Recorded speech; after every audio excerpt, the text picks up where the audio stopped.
We seem to have the same argument over and over. How do you resolve this and break the pattern? Do you recommend having weekly check-ins and even having scheduled sex? Why have you guys gone to counseling consistently over the past 16 years? And how do you get your spouse to go with you? If you've been tracking with us the past several weeks, we just finished an 8-part video series on how to thrive in your marriage. Over 2,300 couples signed up. Today is an interview with one of the churches who hosted this 8-part video series, and their participants have submitted questions for us to answer. We are so excited about tonight. I mean, Thrive Online has been going great. We've had over 600 couples watching the weekly videos with Danielle and Russ, and we have them here. Danielle and Russ, thanks so much for being here. Of course, thank you. Yeah, it's our pleasure. We are so happy to be here and so honored. Gosh, my wife and my own small group have been doing this study together, and it's just been so helpful for our conversations. And I also want to make sure I mention the ministry you all started is called Intentional Marriages, right? Yep, .net. Our website is intentionalmarriages.net. Great. And so if you need, oh, go ahead. Sorry, I was just going to say it came out. Can you put the picture on? It came out of doing these Thrive groups and couples wanting to continue. And so Russ said, well, why don't we put all our marriage junk on the World Wide Web? I said, sure, no problem. I'm comfortable with that. Well, he's the one that's more open with stuff and I'm more private. So it's taken a lot to put that out there. But what we've learned is being able to pay forward all the counseling that's been poured into us. We've learned so much going through 16 groups of Thrive. So that's a big reason why we wanted to have a website of free resources where people can go and continue to learn from our mistakes. Yeah. So Danielle's done over 100 blogs, and I'm the content. I'm the one that messes up and gives her the content for her blogs. And so, and then we have a YouTube channel. She's done such a great job with that as well. So we just, like she said, we want to pay forward what all the people that have poured into us over the years. Well, and we appreciate that because we're benefiting from it. So thank you for allowing what God has done in and through you to take over and go to other people. Well, let's get started. If you wouldn't mind staying muted, everyone else, and I'm going to go and read the first question that we've received from the form for Danielle and Russ, and that's what today's going to look like. We're just going to ask questions and just have chatter back and forth. If you have follow-up questions, feel free to post that in the chat, and Jeremy will make sure we can see if we can fit it in, all right? Danielle and Russ, let's just go straight with the first question. What is a partner supposed to think or do when a spouse keeps making the same mistakes over and over again, essentially the same issue, with the predicted phrase of being sorry? That's a great question to start with, a very heavy one, so good luck. Yeah, no, Rahul, that's such a great question. And after we see this with all the couples we've worked with, it's something that's so common. But what's neat here is we learned something a real great principle about this that we'll share with you just a couple of years ago. And what's so neat about that is, we've been working hard at this now for almost 17 years. And we just learned this 2 years ago, right? This is what we're about to share with you. So it's so neat that, we've learned that you never arrive in your marriage. It's a journey, right? That you continue to learn no matter how far along you are in your marriage. And so, but this is the neat principle that we learned, that when our spouse continues to do something over and over that either irritates us or frustrates us or even hurts us, right? Always ask, who suffers when that happens? Well, people usually say, well, I suffer when my spouse continues to do the same thing over and over that irritates me or frustrates me or hurts me. I said, yeah, that's true. So when Danielle does that to me, I do suffer, but guess who suffers more? She does, because of my overreactions, the way I react to her when she does this over and over, right? And so what we learned is, why would she intentionally try to, because we think that they're intentionally doing it since we've asked them over and over not to do it. So we think that they're intentionally doing it, but why would she intentionally frustrate me or hurt me or anger me if she's going to suffer more than me based off of the way I react to it, right? And so what we learned is there's a reason why our spouse does the same thing over and over and over that we don't like. And it's usually tied to something deep within us. And so work hard on trying to understand why our spouse does that. And I'll give you an example, our example in a minute, but try to understand why our spouse does that. And then once you do, you'll have some compassion about it because you'll understand You'll still get irritated. Yeah, you'll still get irritated, but you know that they don't want to do it because why would they keep doing what we've asked them not to do if they love us? And of course, they love us. I mean, Danielle loves me. The last thing she wants to do is hurt me or irritate me, but she keeps doing, in this example, the same thing over and over. So what was so neat, and this is how we learned the principle, was she all of a sudden modeled this for me a couple of years ago. It might have been 3 years ago, but wasn't too long ago. And here's what would happen over and over in our marriage is I'm what's called a magnifier. So I make little things big, big things bigger. And it comes from my childhood. And so what I do is I overreact to things. And so I would constantly overreact to Danielle when Danielle would do something. And of course, my overreactions with a disgusted tone and body language, and sometimes hurtful words, obviously she would have a negative reaction to my overreactions and my magnifying. And so a couple of years ago, and of course, every time afterwards, I would calm down and then I would apologize and come say, I'm sorry, over and over. And she would get tired of hearing sorry, right? And so all of a sudden, I did one of these things where I overreact, I magnified and overreacted. And of course, when I did it, I knew right then when the words came out, and so, but she didn't react. She didn't have her normal negative reaction. She just acted like nothing happened. And I was like, And so a few days later, I did it again, and I was waiting for her negative reaction to my justified negative reaction, and she didn't react. And those happened, a few times. And finally, when our weekly check-in, I said, hey, I want to compliment you on something. I said, the last few times I've magnified and overreacted to a situation, you haven't had your normal justified negative reaction. And I said, I just want to compliment you on that. I know it's got to be very hard. And I said, how are you able to do this now? And she goes, well, I know how much you hate to magnify and overreact. I know where it comes from your childhood, and I know how much you hate it. She goes, I know that you've worked for years and years with our counselor on this, and you really feel bad every time it happens. So I know that you're not trying to do this on purpose. So she just started giving me grace and compassion, even though it irritated her. And I was like, wow. And so then I started thinking about, well, wait a minute. Okay, what does Danielle do that irritates me that she does on a consistent basis? And I started trying to do the same thing for her, saying, okay, well, wait a minute. Why does she do that? Well, she's not intentionally trying to do this. Why does she do it? And so I tied it back to something from her past. And so then when she does that, then I try to give her the same grace. And then when we now work with couples, and couples will come to us and, they'll say, they'll ask this question. And I'll say, okay, well, what is something your spouse does over and over and over that hurts you or irritates you?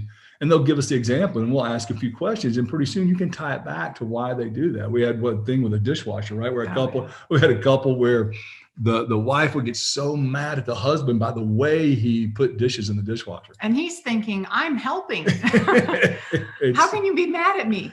Right. And so, she just was so angry about the way he did the dishwasher. So finally, and she said, I've told him over and over how it needs to be. And so finally, I asked her a few questions, Danielle and I did, and it quickly got down to why she was like, wow, it was because the way she was raised, and she felt disrespected because he couldn't put the dishes in the way she wanted him to. But once her husband realized how it was tied to that was associated to such a deep, hurtful wound from her childhood, then, it still irritated him when she would yell at him or get mad at him for the way he did this, but he had more compassion. And then she started, I think, doing a better job of not saying, getting on to him, because she realized it was more about her than it was, the way he was doing the dishwasher. That's awesome. Wow. Okay. So Danielle, with that, how did you come to the conclusion that I just should not say anything or not overreact back? Because after those situations would happen, his remorse was so heartfelt, and he gets so frustrated with himself. And I'm such a personalizer, so I would get triggered so easily. And so I just chose to tell myself, okay, he gets upset because he would say things like, we're never going to do that again, or just forget it. And I'm thinking, no, no, no, no, I just want to talk about it. Like, don't go to that extreme. And it kept happening over and over. And what happens once he calms down, he then is logical about the situation. So I just told myself, let him do his volcano ordeal. And if I don't step into the dance of it, it ends a lot quicker than when I do step into it. So I found, like, number one, it's going to happen when I trigger something really close to, something that, if he feels like I'm being taken advantage of, or somebody wanted me to pay more money than I should have, those kind of things. He's like, wait, are you being taken advantage of? And that'll trigger him to, have one of these magnifying overreactions. And I've learned that, okay, he's going to have that, but if I don't step into the dance, it'll stop. And once he calms down, he's like, hey, thanks for not going off on me, over magnifying with you. And so it just took a couple of those to feel confident that his overreaction wasn't about me. And Does that make sense? Absolutely. That's huge to realize for somebody, because so many couples get in a pattern, don't they, that you've noticed? And we did for years. Like we said, this only stopped about a couple of years ago. Wow. And you may have heard, Rahul, that the saying, behind everybody's bad behavior, let's just say it's what we think our spouse's bad behavior is. Behind every person's bad behavior is either a fear or a pain. And Danielle does such a good job. She knew that the pain and fear, like the money, the taking advantage thing, she knew what that was tied to, because we worked hard in counseling. So she knew it was tied to her. And like I said, she's a personalizer, and she's a turtle. I'm a tiger. She's a turtle, right? So when I would do that, she would go in her shell and pout and go get in her shell and not talk to me for a while, right? That was her negative reaction. And she quit doing that. She just stayed in the conversation with calmly. And I was like, what? Wow. And I give her so much credit. And this is another principle at the end that I want to say, is that you'll hear throughout the principles we try to bring to people is model the behavior you want for your spouse, instead of telling them what to do, what you want them to do, right? Mm-hmm. It's fine to share your desires, but you'll have a much better chance of getting what you want if you'll just model for them what you wish they would give to you. That's really good. Wow. Thanks for answering that question. That was super helpful. I don't know about you all, but I just got a ton out of that. So this next question is a really interesting question. I'm excited for y'all to tackle this. Do you suggest scheduling State of the Union weekly meetings and even scheduling sex? Yes, yes, and yes. We believe in order to have an extraordinary marriage, you have to be intentional. And this weekly check-in has been the game changer for us. We have found couples tend to avoid the weekly check-in because they're either in a good mood, or who really wants to revisit that tension from earlier that week, right? But the three things we review in our weekly check-in, and this, you could review anything you want, but this is what we've done, is we review our schedule, number one. Number two, we review our hopes and dreams. And number three, our frustrations and celebrations. Now, if you haven't done this exercise before, what we've learned from recommending this to couples is to start with number two. Start with something fun. Talk about your hopes and dreams with no financial constraints, because this is all about dreaming, right? And we had to come up with a code word, because anytime I would share my hopes and dreams with Russ, he immediately was like, no, we can't do that. Financially. And I'm like, wait, now, this is a hope and dream. And so I have coached him to now say eventually. It's not a no, it's not a yes. And I'm like, can you live in that space and just say eventually? And so that helps keep our hopes and dreams conversations open. And one of the cool things about the hopes and dreams conversation is it helps us whenever our spouse, whenever we're listening to our spouse and they think that we care about what's important to them, it just naturally draws us to each other, it builds emotional intimacy and friendship. And so it's, if we're good at listening and encouraging each other through the hopes and dreams, it's a great way to build that emotional intimacy. And so there will be 2 additional optional sessions at the end of this Thrive Online. And it's going to be on the weekly check-in and about intimacy. So part of the, go ahead. No, go ahead. I was going to say a couple things before you go on. Part of the scheduled sex part of this question. Okay, I'm sorry. Before we get on the sex, I was going to say a couple of things about the check-in on the schedule piece.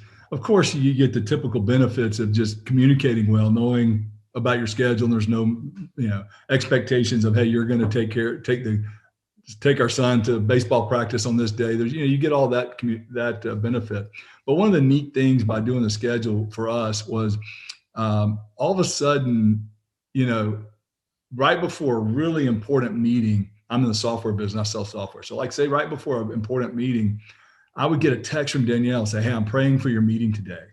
And it was so neat. She just did that unsolicited, and she got it from the schedule on the weekend. So if I told her, hey, what's going on this week? Well, I've got this dinner with this customer this week, or I've got this really big meeting on Friday at 2:00. She would say, what time is it on Friday? And I'd tell her literally at 1:58, I'd get a text from her, praying for your meeting. Hope it goes well. And it's just a little thing, but I can't tell you how impactful and powerful it's been for me, for her to be praying for certain things that were important that she found out from the schedule portion.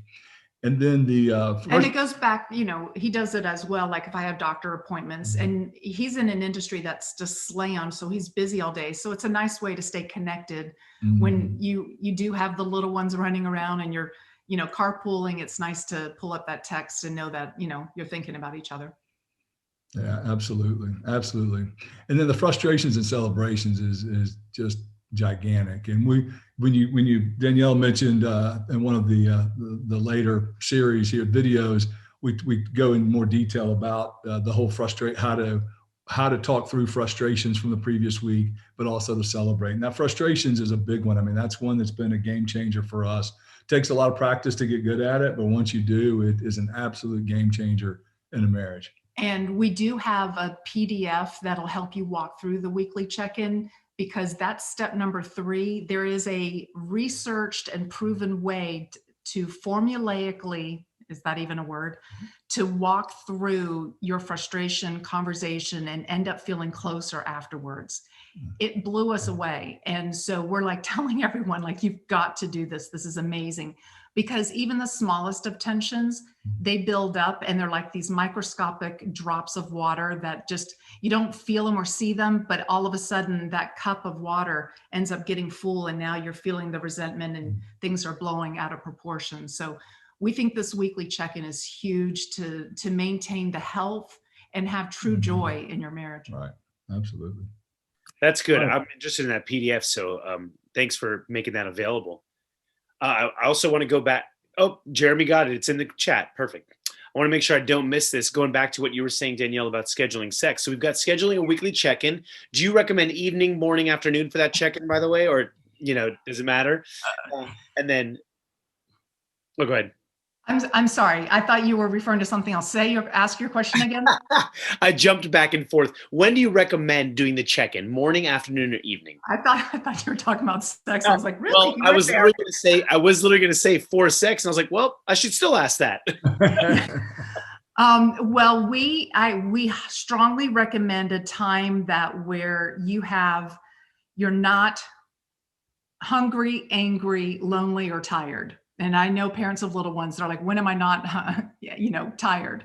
But we have found that a late Saturday morning, early afternoon, taking a walk together was the best place for us. Also, for anybody that's turtle-like and you're not into like sitting and looking each other in the face, I liked the walking. So we didn't have to face each other. And it just being outside, I didn't feel confined. And I knew he couldn't erupt with me on a walk because we're out in public. So I liked going for a walk if that's, something that you can do. Yeah, you just want to find what works for the couple. But like you said, and we know the couples with young kids, it's hard to find it when they're not tired. So I would say when you're least tired, to try to do it. Very true. Okay, now I'm back to the other question. Danielle, what do you guys recommend scheduling sex? What does that look like? We really do. And it was recommended by our counselor, and it just sounded super awkward. And I resisted it for a couple of years, but what you'll find is I did not resist it. But what you'll find is it'll stop the rejection dance of one spouse asking and the other saying no. And it helps, for the women, for the anticipation. And we're talking about not only scheduling sex, but also scheduling care. Like, let's say, I just want a back rub that doesn't lead to sex. So I'll have my night, and that's understood what my night would look like. And it's understood what Russ's night would look like. So then we come up with the number of nights that we would like that. And so it's a schedule that works for both of you.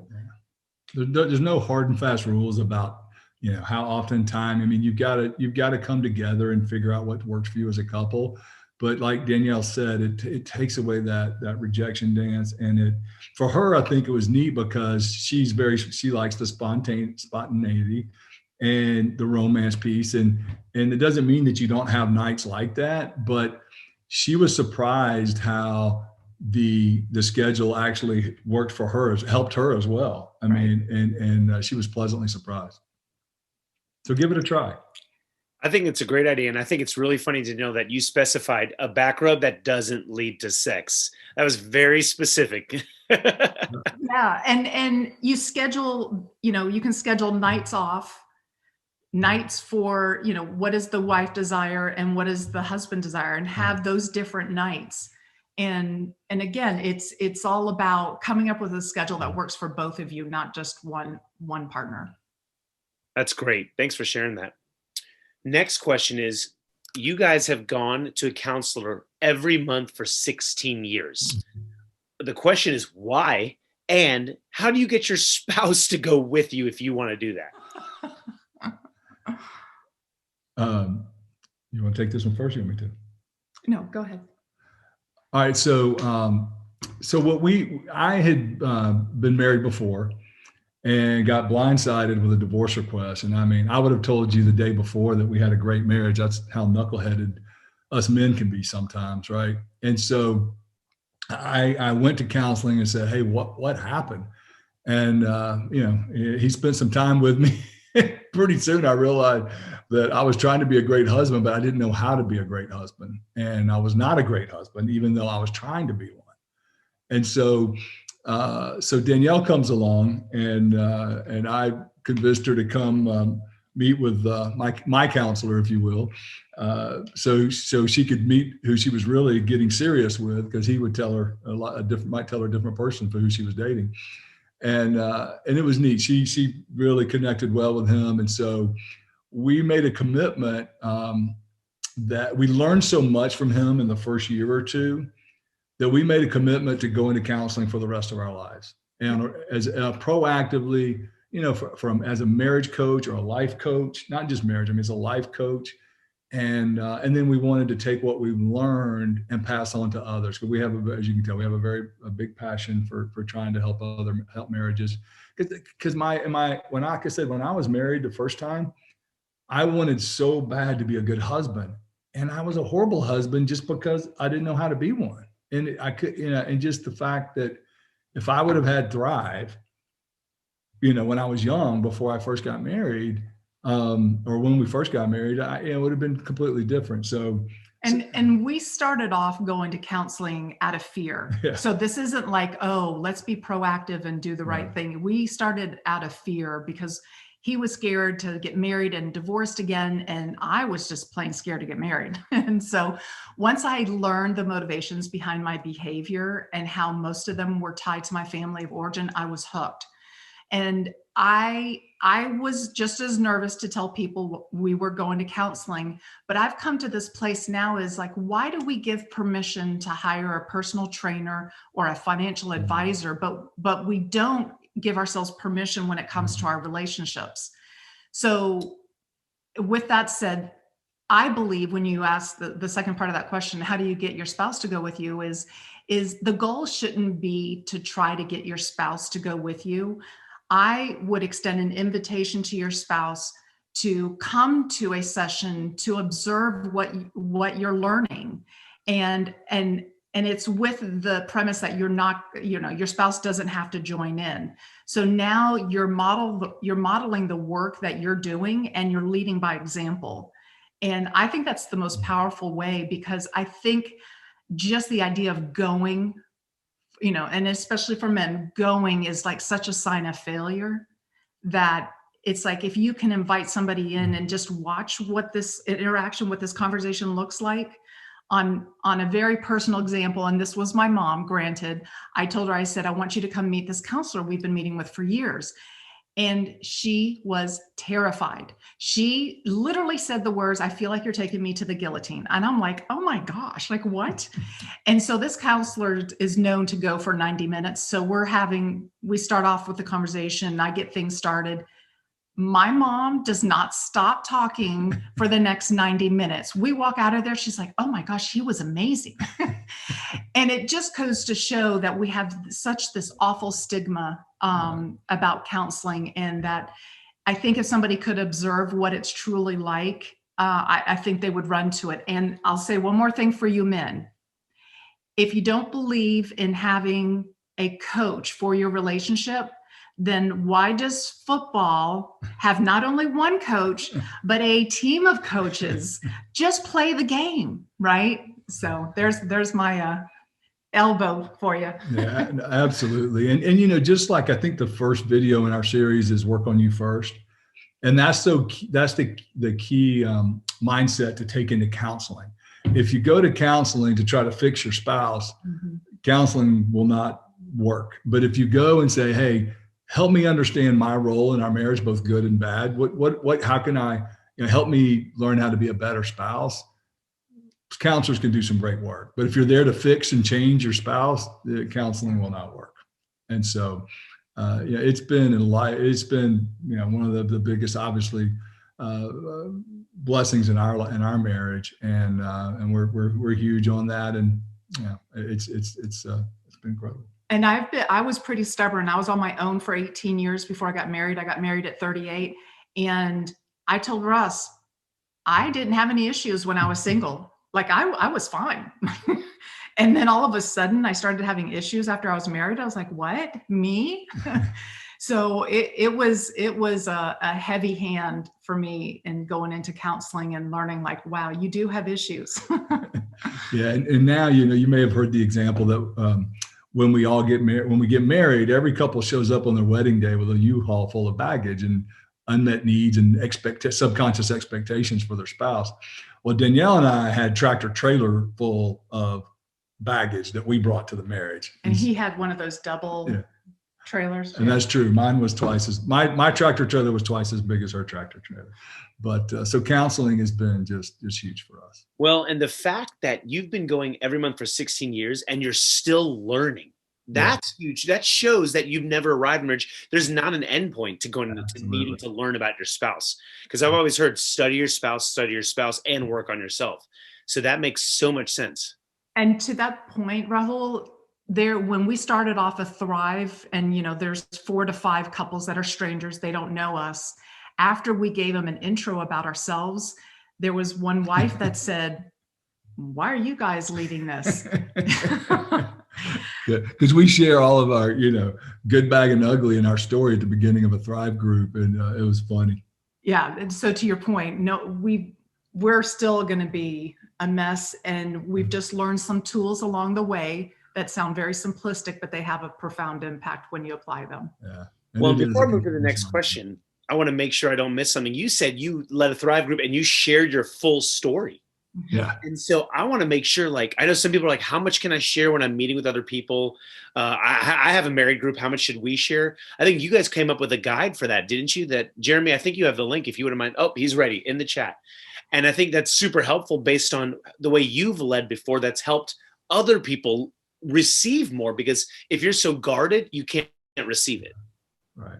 Right. And what would happen is either you've never shared a story about yourself, you're like, where do I even begin? And what would happen in these marriage groups is they would start off, I was born and I got married such and such date, and they would end with that. And we're like, wait, no, we want to know all about your marriage. So we just have 10 pointed questions that'll help you walk through your story, some light, some a little bit heavier. And even if you can't answer all of them, at least it gets you to start thinking about, how is your marriage impacted by your family of origin, and what have you learned since you've been married? Awesome. Thanks for sharing that. So the next question kind of is a follow-up to what you just said. The next question is, what has been the hardest thing you guys have had to overcome in your marriage so far, and how did you overcome it?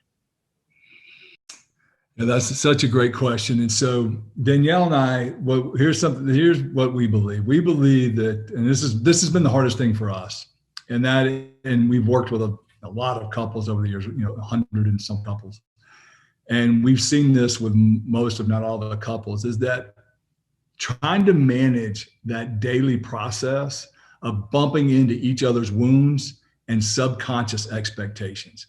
Because if we have a conflict about money or discipline or sex, or you choose it, it's because of these subconscious expectations and these wounds or fears we have that were put into our subconscious from either our childhood or past relationships, like from my previous marriage, right? There's things, managing that daily process.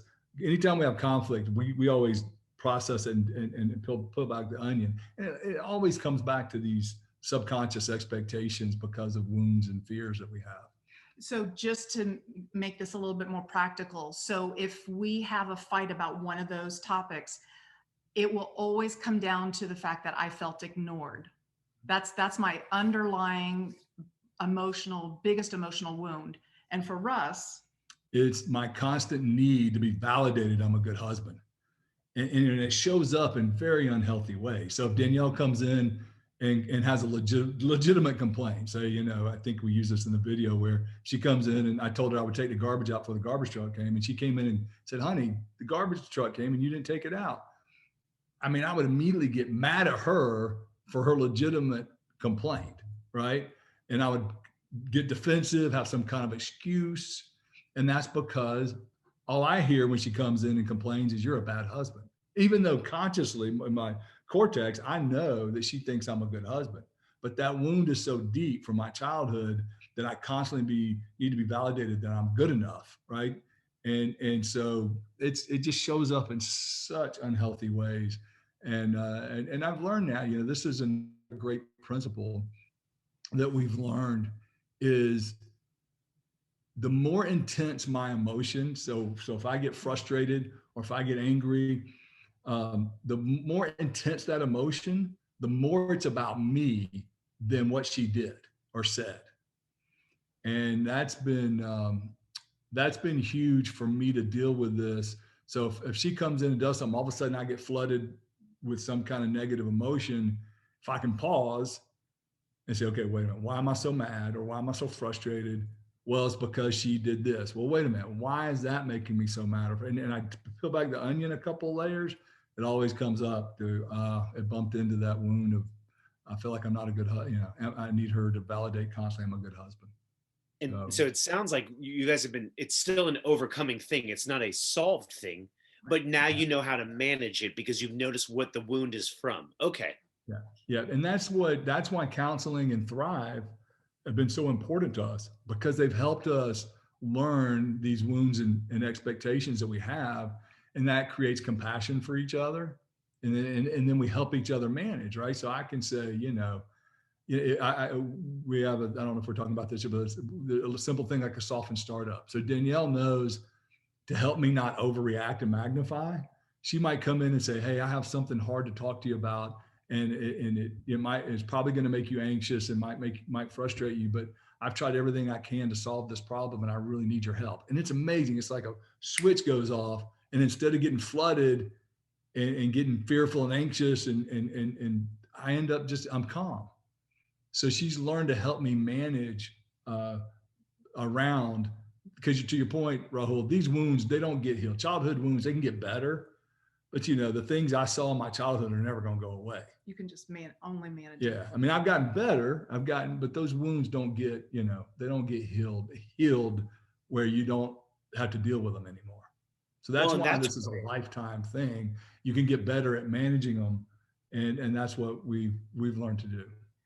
And this principle of, when you get that upset, it doesn't mean that I didn't do something to irritate him. Right. But when you go away and you're like, okay, why did that make me so upset? And you peel back the onion, what it does for you is you come back to the conversation owning some of the responsibility. And I think that's why it's so hard in fights, is we want the other one to own some of the problem, own some of this responsibility. And so having that time away is like, why am I so angry? Why am I so angry? And it keeps me from having what I call a 10 reaction to a 2 circumstance. Like she said, she may have done something that would pretty much irritate anybody at a certain level, but instead of having a 2 reaction, a healthy reaction or response, right? Like, hey, honey, I know you didn't mean to embarrass me, but I know you didn't mean to, but I have this embarrassment wound, and it would really help me next time in this situation if you would do X. And I know that it's not your fault, it's my junk. But once again, that's a healthy 2 response versus the 10 overreaction of being defensive and lashing out and, you type stuff. Wow. And that's like the dance of marriage, isn't it? It's trying to help each other versus just get annoyed by each other. Yeah. Awesome. And Rahul, we have, with all of the couples we've worked with over the years, there's not one couple that does not have this issue of some type of subconscious expectation or some kind of fear or wound, right, from that their spouse is bumping into, and that's causing conflict. Wow. So we definitely all need to deal with that. Now, this next question, again, goes with this, but you might have answered it earlier, so let me know if you have. But we seem to have the same argument constantly and never get past it. How do you break this pattern and resolve this issue? It is kind of what you just said, but maybe you can expand on it a little bit more. Yeah, this is John Gottman. The Gottmans talk about this as the unsolvable problem. Every marriage has an unsolvable problem. And really, it's more of Andy when he talks about there's a tension to manage instead of a problem to solve. So the key is understanding why. Why are you having the same argument over and over, right? And once again, it's usually tied back to, these fears, wounds, these different things. They're on the opposite side. So usually our this constant argument is because what's important to me and what's important to Danielle are on the opposite sides of each other. And the example that we use is that was disciplining our children. So I grew up in a very chaotic home with no structure, right? My mother, bless her heart, had to work. She left at 7 to go to work downtown Atlanta and got home at 7, right? And so as kids growing, our dad was not around. And when he was, it wasn't good. So my brother and I, he's 3 years younger than me, we were there by ourselves. So we didn't have structure. Well, Danielle grew up in what she calls Martha Stewart on steroids home, where it was like the most structure you can imagine in a house. Well, we both came from 2 extremes. So when our children, I was horrible at structure and horrible at consequences. I was good at threatening them, but I wasn't very good at following up with the consequences. Danielle was all about rules and consequences. And, we were on both extremes, and we called constant tension with us. And our counselor, Boyd, helped us work through that and understand why it was that way, why it was so hard for us, why it was the same argument over and over. The good news for our children, it wouldn't have been good for them to be on either end of the spectrum. And so we had to meet in the middle somewhere. So I think it was good for our kids that we had to meet in the middle and they didn't have extreme structure or no structure. That's helpful. Thank you. All right. So next question is, how do you respectfully ask again if something hasn't been done without being labeled or thought of as a nag. And Russ touched on this a little bit earlier about the softened startup, and it's using gentle reminders where you're approaching the conversation instead of saying you never clean up your clothes or you always leave them on the floor. You want to use I versus you statements, because when you use an I statement, you're saying, I feel overwhelmed with all the things I have to do for the kids. And then I feel like I have to do the laundry. I just feel overwhelmed. Is there a way that you can help me? And ask for that spouse's suggestion on how to resolve. And because when you don't do that, it becomes a parent-child relationship.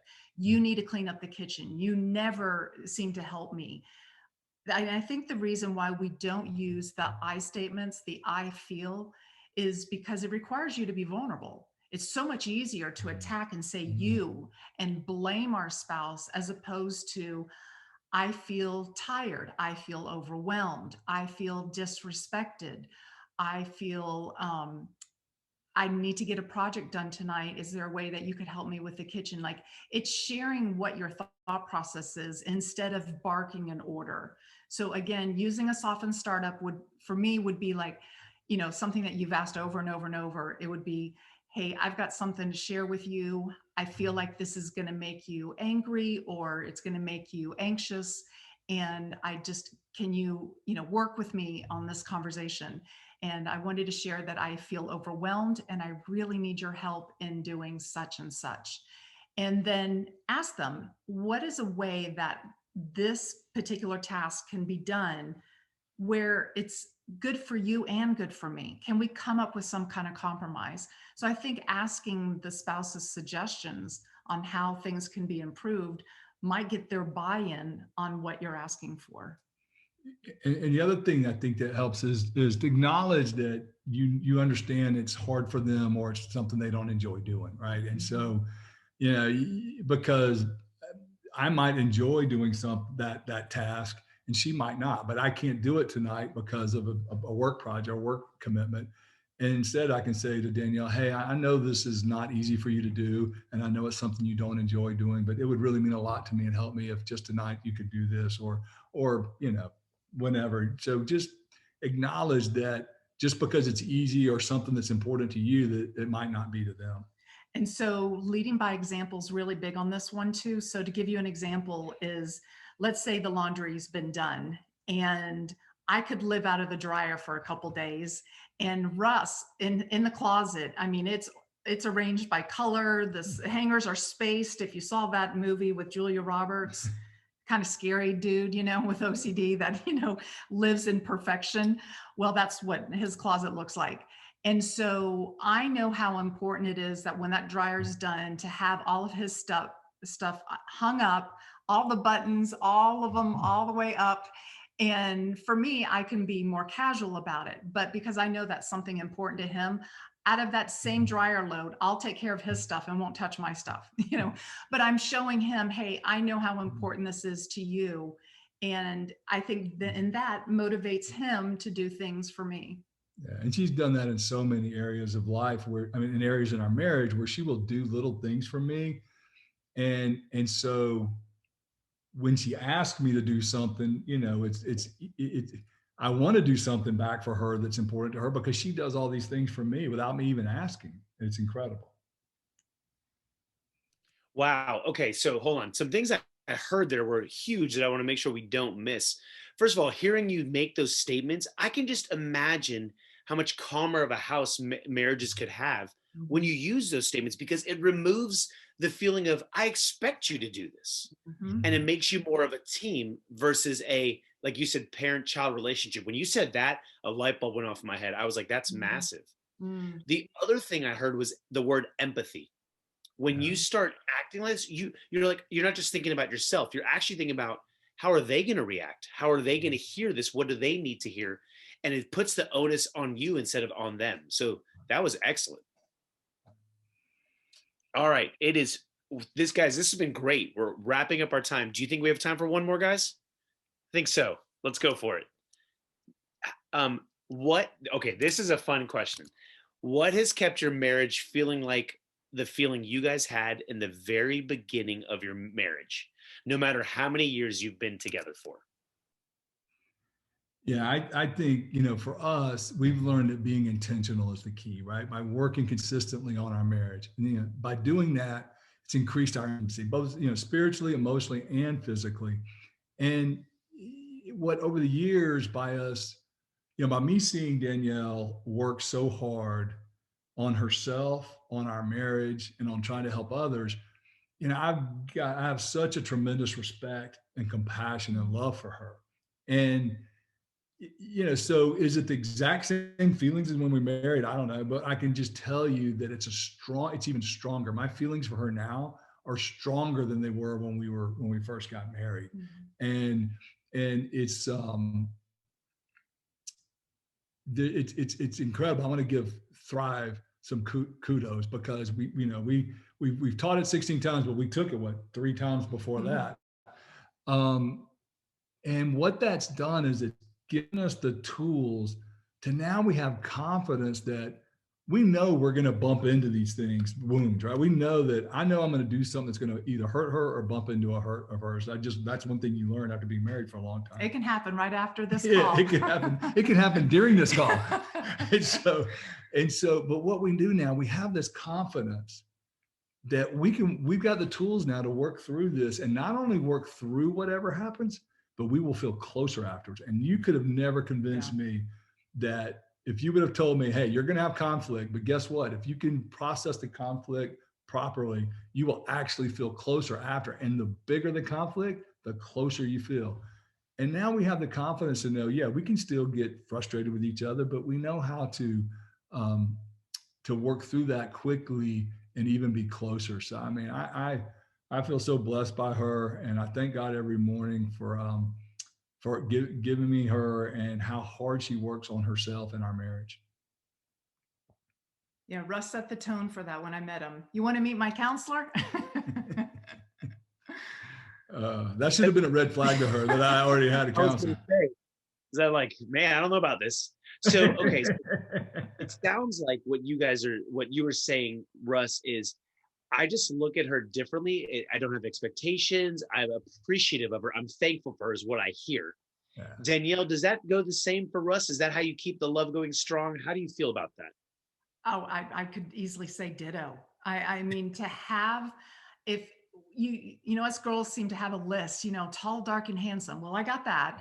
But one of the most important qualities I would say, if I was, you know, looking for a husband and had a list, is he willing to work on himself and not marry somebody that's going to tell me what's wrong with me and what I need to do. And that's been the most powerful thing, is that we both own responsibility. I didn't for years. I used to always be in a funk, and God bless him, he was very patient with me until I worked through my stuff. But it's taken both of us to really care about working on ourselves and not pointing the finger.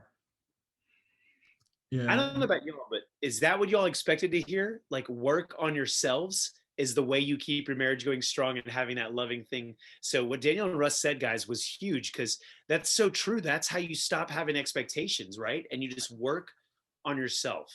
Yeah. Okay. So, we tell people that I work with some men, right? And they'll come and they'll say, my wife is not willing to change at all. And I said, that's okay. Believe it or not, if you just work on yourself, your marriage will get better. And I'm like, how? And I said, a couple things will happen. First, if you work on yourself, they won't bump into your wounds as much because you'll get better. So you won't have these negative reactions and feel negative towards your spouse, because you will heal. You will get better. You won't heal completely, but you'll get better. And then secondly, to your point, your expectations for your marriage will go down. And as that happens, the quality of your marriage will go up. Wow, that's huge. And that's something that I just love that you guys have brought to the table, and you've modeled it. It's not just something you talk about. We've seen your videos. I know we know you well, and that's just something you guys have done your best to model, and you've helped so many marriages. So that's just thank you for that. Mm-hmm. Okay, so I'm going to use that question since we have a little more time to go into the last question. Based on everything you just said, What potential obstacles do you see in new marriages in this day and age? I'll take it, you want me to? Yeah, it's probably best coming from you. Yeah. So we think that one of them is pornography, right? The access to pornography today is just unbelievable versus, 30 years ago. And so these young couples, unfortunately, most of them have been exposed to pornography when they were, middle school, high school for sure, college. And so pornography is a huge challenge, I think, for new marriages today. And along with that is the pressure that social media puts on them to keep up with others, the perfect lives that they see on social media every day. Get the house, get the car. All right. And I think those two things are just huge obstacles versus 30 years ago, right? And the good news is there's so many great marriage resources out there that you can tap into that are free. I mean, and so that we didn't have access without the internet, right? With the internet, there's just great access to great marriage stuff. And of course, counseling is much more accepted now than it was years ago.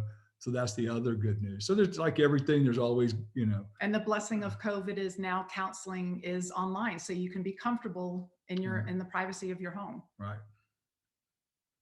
Wow.